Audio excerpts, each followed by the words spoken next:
Good morning, Radhe Radhe. कैसे हैं आप लोग? उम्मीद करते हैं आप लोग अच्छे होंगे, मस्त होंगे। तो हम भी आप सबकी कृपा से बहुत ही अच्छे हैं। सुबह के बज रहे हैं 8। नहाना धोना हो चुका है। कपड़े मैंने धुल के रख दिए थे क्योंकि आज हमारे बेटे को जाना था लखनऊ। और कहते हैं कि घर से कभी भी कोई बाहर जाता है उससे पहले झाड़ू और स्नान दोनों हो जाना चाहिए। हमारे यहाँ ऐसा कहते हैं। आप लोग कमेंट करके बताइएगा, क्या आप लोगों के यहाँ भी ऐसा होता है? कहते हैं जब भी कोई इंसान घर से बाहर चला जाए तो उसके जाने के बाद स्नान नहीं करना चाहिए। तो मुझे नहाना था, तो हमने सोचा बेटा चला जाएगा तो फिर मैं नहा नहीं पाऊँगी। तो मैंने झटपट से सारे कपड़े धो लिए थे और नहा के चली गई थी। फिर मैंने उसको तैयार कराया, उसको जो भी ज़रूरत थी सामान वो सब कर दिया, उसके लिए खाना पीना की व्यवस्था भी कर दी। उसके बाद से यहाँ पे जब वो चला गया उसके बाद से जो कपड़े थे वो मैं यहाँ पे खंगाल रही हूँ, साफ़ कर रही हूँ। तो इसे लेके जाऊँगी धूप में डालने की। काफ़ी सारे कपड़े थे, मैंने सोचा था हो जाएगा लेकिन हुआ नहीं। बेटा हमारा एकदम रेडी हो गया था। फिर मैंने छोड़ छाड़ के कपड़े ही मैंने सोचा कि चलो इसको तो बाद में भी कर सकते हैं, नहाना तो हो गया है ना। तो यहाँ पे सारे पानी सप्लाई का पानी आया हुआ था, तो हमने सारे बाल्टी टब भर लिए थे। तो यहाँ पे कपड़े धो के डाल दी थी। और देखिए मेरी दोनों साड़ी ना सेम है, जो मैंने पहनी है और जो मैंने खोल के रखी थी वो भी, दोनों साड़ी सेम कलर है। अगर ध्यान से देखेंगे ना तो तब लगेगा कि हाँ थोड़ा थोड़ा डिफरेंट है, लेकिन अनजाने में आप देखोगे ना तो सेम सेम कलर लगेगा। तो बच्चों के ड्रेस वगैरह थे, अब तो 10 दिन की बच्चों की छुट्टी हो गई है। तो ड्रेस को अच्छे से कायदे से रख देंगे, 10 दिन के बाद ही निकलेगा। तो सारे कपड़े मैं इस पर डाल देती हूँ। जब पानी निकल जाएगा फिर जीविका से बोल दूँगी कि वो कपड़े फैला देगी, क्योंकि अब तो छुट्टी चल रही है।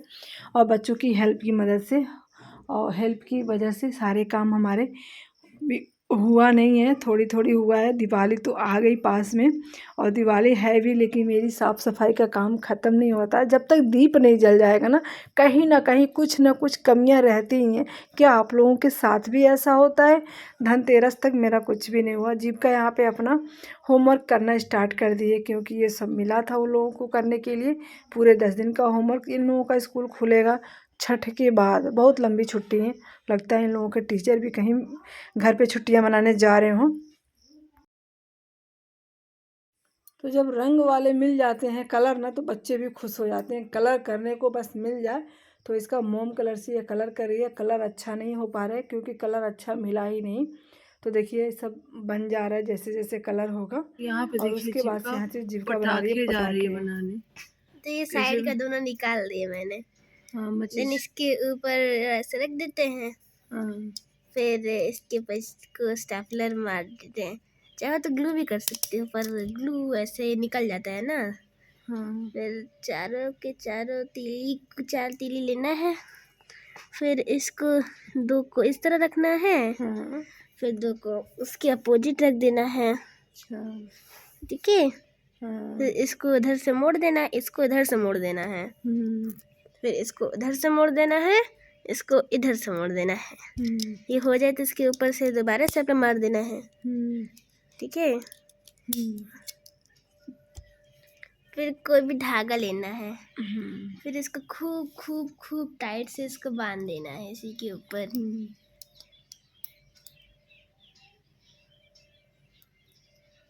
चारों तरफ से अच्छे से। उसके बाद क्या करेंगे?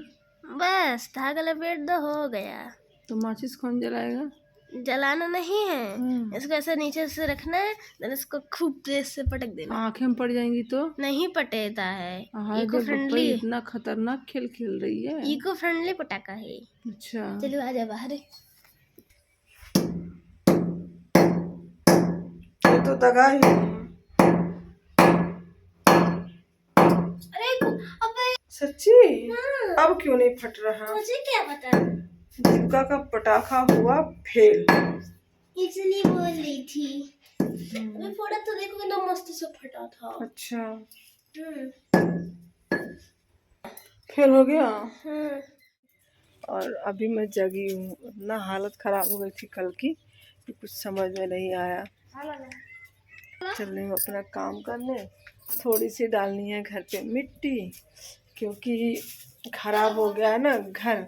तो जो धूल वगैरह है सबको उठा के यहाँ पे डाल दूँगी और वहाँ पे डाल दूँगी मिट्टी। और देखो मेरा लाला क्या कर रहा है, मेरा बेटी क्या कर रही है, बैठी है चुपचाप। देखो आराम से, कोई फ़र्क नहीं पड़ता। त्योहार आया है कि काम करना है कि नहीं करना है, कुछ भी फ़र्क नहीं पड़ना, कुछ भी नहीं फ़र्क पड़ता। बैठो आराम से।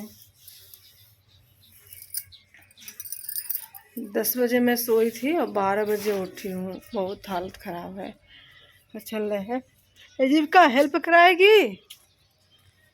जीविका यहाँ पे खाना खा रही है, अम्मा यहाँ पे सो रही हैं और इसी द्वार की लिपाई करनी है। लेकिन आज सैटरडे है ना, तो आज कर नहीं सकते। आज धनतेरस भी है और आज सैटरडे है, तो हमारे यहाँ जो सैटरडे के दिन ना गोबर और मिट्टी नहीं डाली जाती है। तो कल संडे है, कल करूँगी, कल इसकी लिपाई करूँगी। आज मैं करूँगी धनतेरस पे किचन क्लीनिंग करूँगी। बस किचन क्लीनिंग, द्वार की लिपाई, यही 2 काम रह गए हैं मुझे। और मुझे तो ये धनतेरस के दिन का वीडियो है। यहाँ पे आज मैं कर रही हूँ किचन की क्लीनिंग, क्योंकि किचन क्लीनिंग हमने पहले से ही सोच रखा था धनतेरस के दिन ही मैं करूँगी इसकी सफाई। बाकी सब तो बाद में होता रहेगा, पहले हो गया है। और किचन क्लीनिंग सिर्फ हमारा रह गया था, द्वार की लिपाई। 2 काम मुझे रह गए हैं, तो एक धनतेरस के दिन कर लूँगी, एक धनतेरस के अगले दिन कर लूँगी। क्योंकि हमारे यहाँ शनिवार को गोबर और मिट्टी नहीं डाली जाती है और मुझे डालना था द्वार पे गोबर और मिट्टी दोनों मिक्स करके। तो इसलिए द्वार की लिपाई धनतेरस के अगले दिन करूँगी, यानी कि मैं कल करूँगी। तो इसको मैं अच्छे से साफ़ कर लेती हूँ। कभी कभी धोती हूँ तो बहुत ही अच्छे से इसको क्लीनिंग कर लेती हूँ। इसमें बहुत सारा टाइम लगती है। तो मैंने बहुत बड़ा लेके आई थी बर्तन रखने के लिए, क्योंकि मेरे घर में ढेर सारे बर्तन हैं। उसके बाद से यहाँ पे नीचे जो भी बर्तन थे, जो कभी जल्दी धुलते नहीं हैं, वो दिवाली में धुल जाते हैं। तो सारे बर्तनों की जो भी थे, छोटे से बड़े A to Z बर्तन सब मैंने उतार लिए हैं और सबको धुल के मैं साइड में रखती जाती हूँ। क्योंकि बर्तन रखने वाला तो मैंने बाहर निकाल दिया है। तो इस लाल वाला टोकरी में रख दूँगी सारे बर्तन धुल के। उसके बाद से जब सूख जाएगा तो सारे बर्तन भी मैं बाहर कर दूँगी और कर लूँगी पूरे किचन की सफाई। तो झटपट हो जाएंगे। थोड़ा सा मैंने रेस्ट भी कर लिया था, दवा भी खाई थी और थोड़ी सी रेस्ट की, इसलिए काफ़ी मुझे लेट हो गया। और पूरा दिन तो काम कर नहीं सकती, क्योंकि हमें और भी काम रहते हैं। सफाई का काम तो अलग से हो जाता है, और भी घर में हमें बहुत सारे काम रहते हैं। तो सफाई भी 3 से 4 घंटे डेली हम सफाई को देते हैं। और ये दिवाली जो है ना, हम औरतों के हिस्से में सफाई ही आती है, बाकी कुछ भी नहीं आता है। सिर्फ सफाई करो, कुछ भी बचना नहीं चाहिए, हर कोना कोना चमकना चाहिए। तो फाइनली आज हम किचन को अपने चमका दिए हैं दिवाली के लिए। और दिवाली के लिए कुछ अलग से ही चमकाना होता है। तो खिड़की दरवाजे पॉलिश मार के हमें उसे चमकाना ही चमकाना है। तो सारे हमारे किचन की हो गई है। फ्रिज में मैंने बहुत ही अच्छे से साफ़ कर दिए। और सबसे लास्ट में आ गया हमारे धुलाई का काम। तो नीचे जितना भी कचरा होता जाता था वो मैं गिराती जाती थी। फिर इसे पाइपर से लेके हम इसको साफ़ कर लेंगे। बहुत ही अच्छे से मैंने कर ली किचन की क्लीनिंग। और आप लोगों ने कैसे की अपने किचन की क्लीनिंग? मैंने इसको सजा भी दिया, डेकोरेट भी कर लिया बहुत ही अच्छे से। और बर्तन वाला हमारा सूख भी गया, तब इसको मैंने रख दिए। और देखिए सारे बर्तन मैंने धुल के बाहर सुखा लिए थे। और बर्तन बाहर सुखाना चाहिए, उससे क्या ना सोंधी आती है, जो भी कीटाणु वगैरह रहते हैं वो ख़त्म हो जाते हैं। और यहाँ पे भी सारे बर्तन मैंने यहाँ पे रखे थे। और कुछ बर्तन मैंने पहले ही धो लिए थे। अब एक दिन तो आसान नहीं है कि सब कुछ धुलना। तो सारे बर्तन को मैं सेट कर देती हूँ और किचन को भी अच्छे से सेट कर लेती हूँ। तो ये काम हमें बहुत ज़रूरी थी। और फिर थोड़ी बहुत दिवाली के दिन भी सफाई हो जाएगी, हर दिन तो होती है। फिर करवा चौथ के दिन भी मैंने हमारे फ्रिज की सफाई हो गई है, देख सकते हैं आप लोग। मैंने बहुत ही अच्छे से इसके अंदर से लेके बाहर तक मैंने धुलाई करके फिर मैंने इसकी सफाई की थी। तो अभी इसमें मैंने सामान कुछ नहीं रखा है सब में। और इस पर ना देखिए यहाँ पे तो टूट गया था। इसको हमारा साफ़ रहे ना, इसके लिए मैं क्या करती हूँ, ये मैंने साड़ी का पॉलीथीन काटा था और इसमें लगा देती हूँ। जो भी गंदगी होती है ना हमारी, इस पॉलीथीन में रह जाती है।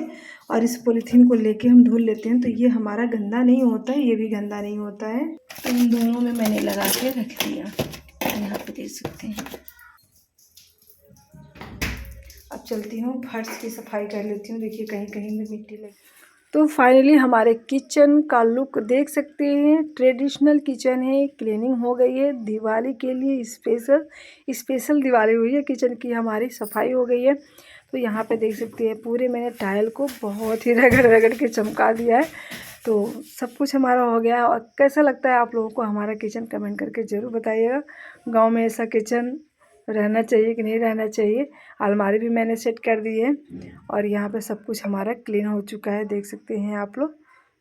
बहुत मेहनत लगी बहुत में 2 से 3 घंटे लगे मुझे किचन को अपने चमकाने में। तो बर्तन भी मैंने बहुत ही अच्छे से सेट कर दिए हैं। शाम के 4:30 बज चुके हैं। चल रहे हैं धान खेतों में काम करने। अब 1 घंटे 1.5 घंटे वहाँ भी काम करेंगे। जीविका को बोल दिए हैं झाड़ू लगाने के लिए। जीविका यहाँ पे झाड़ू लगा रही है और छत से कपड़े वगैरह लाना है तो जीविका लाएगी। गुरुजी इंतज़ार कर रहे हैं और अम्मा यहाँ पे चावल भून लेंगे। जो उस दिन पीसे थे तो पीस के फ्रीज में रख दिए थे, तो टाइम ही नहीं मिल रहा था, तो आज अम्मा इसको काम कर। तो यहाँ पे हो रहा है खेतों का काम। मजदूर लगाए थे तो थोड़ा बहुत रह गया था, तो हस्बैंड जी स्कूल से जब आए तो बोले चलो थोड़ा सा रह गया है, इसको काम कंप्लीट कर लेते हैं। और मुझे मार्केट भी जाना है, धनतेरस का कुछ सामान भी लेके आना है, तो वही हम लोग आए थे। ज़्यादा नहीं टाइम लगा था, आधे घंटे का काम यहाँ पे भी है। तो यहाँ पे हम जीविका और हस्बैंड तीनों लोग मिलके जल्दी जल्दी इसकी ढुलाई कर लेते हैं। ढो लेंगे, बड़ा बड़ा बांधे भी थे, 3 और 4 एक साथ में लेके आ रहे हैं, तो जल्दी जल्दी हो जाएगा। सनसेट होने वाला है और यहाँ पे बहुत मेहनत, किसानी का काम, घर का काम, दिवाली की सफाई, ये आसान नहीं होता है। हम हाउसवाइफ के लिए बहुत ही डिफ़िकल्ट होता है घर का काम। जब भी फेस्टिवल आता है तो फेस्टिवल की तैयारी अलग से, घर के काम अलग से, जानवरों की देखभाल अलग से, बच्चों की फरमाइश अलग से, ये सारे काम एक साथ मैनेज करना बहुत मुश्किल होता है। थक गए, चले आए खेतों में। कल मजदूर ना आधा काम करके गए थे। ये वाला पैरा बचा है ना, तो इसको ले जाएंगे दूसरे वाले खेत, तो वहाँ पे काम आएगा। तो कल मजदूर तो लगाए थे बांधने के लिए, बट वो आधा काम करके जो इधर का खेत खाली दिख रहा है ना, इधर वाला ढो के रख लिए थे। और यहाँ पे, और जो इधर से वहाँ तक दिख रहा है वो हम लोगों को करना था। तो किचन साफ़ करे थे, गुरुजी बैठे थे, करे चलो जल्दी से काम करके ख़त्म, धनतेरस से कुछ सामान भी लेने जाना है उन्हें। तो वही आए थे, 1 घंटे लगे हम लोगों को इसे ढोने में। ढो के रख दिए। सुबह अगर जो मशीन मिल जाएगी तो धान निकल जाएगा, नहीं मिलेगा तो दिवाली के दिन इसी में सारा काम हो जाता है। खेती भी, घर की साफ़ सफाई भी, जानवर भी। मतलब कि कार्तिक जो महीना होता है ना, बहुत ही डिफ़िकल्ट होता है। हाँ, गाँव वालों के लिए तो बहुत डिफ़िकल्ट होता है, क्योंकि ना अभी इस समय देखिए, अभी धानों की फसल है। मैंने कहा थोड़ा टाइम है, चलो लहसुन बो लेते हैं। बोले थे कि नहीं, लहसुन नहीं बोना है, चल धनतेरस से कुछ सामान लेके आ जाऊँ। तो वो सामान लेने जा रहे हैं। नहीं तो अभी टाइम था, अभी दिखा रहे हैं सनराइज़, वो हो सनसेट हो रहा है। अभी देखिए सनसेट हो रहा है ना, अभी हमारे पास टाइम है, 1 घंटे लगेंगे लहसुन भी बोने में। और कितना सुंदर सूर्यदेव दिख रहे हैं। तो ये सनसेट का है, कितना अच्छा लग रहा, देख ना, इतना सुंदर तो सूरज उदय होते हुए नहीं दिखता जितना ये सनसेट वाला दिख रहा। और यहाँ पे देखिए धान हम लोगों ने इकट्ठा कर लिया है। फिर जीविका चिल्ला रही, मम्मी चलो घर आएंगे, थोड़ा सा धान भी काटेंगे अपने भैंस को खिलाने के लिए, थोड़ा काटेंगे फिर लेके चलेंगे। फिर घर पे काम भी बहुत बचा है, वो जाके करेंगे। यहाँ पे रात के अंधेरे में तोड़ रही हूँ नींबू। खेत आ रहे थे ना, तो पड़ोसी ने बोला जा रही हो खेत तो नींबू भी लेके आना मेरे लिए। तो उनको 1 नींबू देना था, तो हमने सोचा चलो 4-5 अपने लिए भी लेके चलते हैं। तो कुछ नींबू कच्चे हैं, कुछ पके हैं, वो लेके चलती हूँ। अब ज़्यादा नहीं बच गए हैं, 10-12 और नींबू रह गए हैं। फिर छोटे छोटे और भी हो रहे हैं, बहुत नींबू फरा था बहुत। तो मैंने 5 नींबू तोड़े हैं। देखिए मैंने 5 नींबू तोड़ लिए, 1 पड़ोसी को दे देंगे, 4 अपने लिए रख लेंगे। तो हम खेत से आते ही गए थे गांव में दूध लेने, दूध लेके आ गए। यहाँ पे 2 केजी ही दूध मिला। मैंने उनसे मांगा था 2.5 केजी, 2.5 केजी आज और 2.5 केजी कल। हमने कहा 5 किलो दूध का हम मिठाई बना लेंगे घर पे, क्योंकि ना अभी हाल ही में छेना और पनीर पकड़े गए हैं, पता नहीं कहाँ पे। तो बहुत नुकसान हुआ था। हस्बैंड बोला है कि जो भी मिठाई खानी हो घर पे बना लेना, बाहर से मिठाइयाँ नहीं आएंगी, लड्डू सिर्फ आ जाएगा, बाकी जो भी बर्फ़ी पेड़े वगैरह खाना वो घर पे बना लेना। तो हमने गुलाब जामुन बनाने के लिए भी मैंने सामान मंगा लिए हैं। और यहाँ पे 2 दिन का दूध जलाएंगे, देखते हैं आज भी बना लेंगे, कल भी बना लेंगे, थोड़ा थोड़ा करके मिठाइयाँ। और मैं आप लोगों से भी यही कहूँगी कि अगर आप लोग मिठाई बना लेते हैं, रेसिपी आती है आप लोगों को बनाने और मिठाई अच्छे से बना लेते हैं, तो प्लीज़ आप लोग घर की मिठाइयाँ शुद्ध घी में या फिर शुद्ध तेल में, शुद्ध घी में और शुद्ध अपने घर का चीज़ों का ही इस्तेमाल करें और बीमारियों से बचें, डॉक्टर के पास जाने से बचें। तो यही मेरी रिक्वेस्ट है, क्योंकि मैं हर साल दिवाली पे और कोई भी फेस्टिवल वगैरह आता है तो मैं मार्केट से बहुत कम मिठाइयाँ मंगाती हूँ। कोशिश रहती है कि ना मंगाऊँ, और जैसे कि आज भी ऐसा हुआ, अगर नहीं बनाती तो मंगाना ही पड़ता, क्योंकि दिवाली ये मिठाइयों, पटाखों, रोशनी का त्यौहार होता है तो ज़रूरी है मंगाना। तो हमने सोचा चलो थोड़े पेड़े, थोड़े बर्फ़ी और गुलाब जामुन हम घर का बना लेते हैं। बाकी बूंदी के लड्डू भी बना लेते हैं, लेकिन बूंदी हमारा सही से गिरता नहीं है ना, झारा भी नहीं है मेरे पास, तो इसलिए मैं नहीं बना सकूँ। हस्बैंड जी बोले थे कि घर पे बना लो, बेसन ला देता हूँ। हमने कहा रहने दीजिए, अब देखते हैं, बना भी सकते हैं, नहीं भी बना सकते हैं, जो होगा सो आप लोग देखने को मिलेगा। तो यहाँ पे चलिए बनाते हैं, फटाफट दूध जला लेते हैं। अम्मा से बोले, अम्मा करिए, हिम्मत नहीं है, सर में सबको दर्द है, और किचन सेट करने में तो मुझे काफ़ी टाइम लग गया था। फिर गुरुजी खेत में भी लेके चले गए।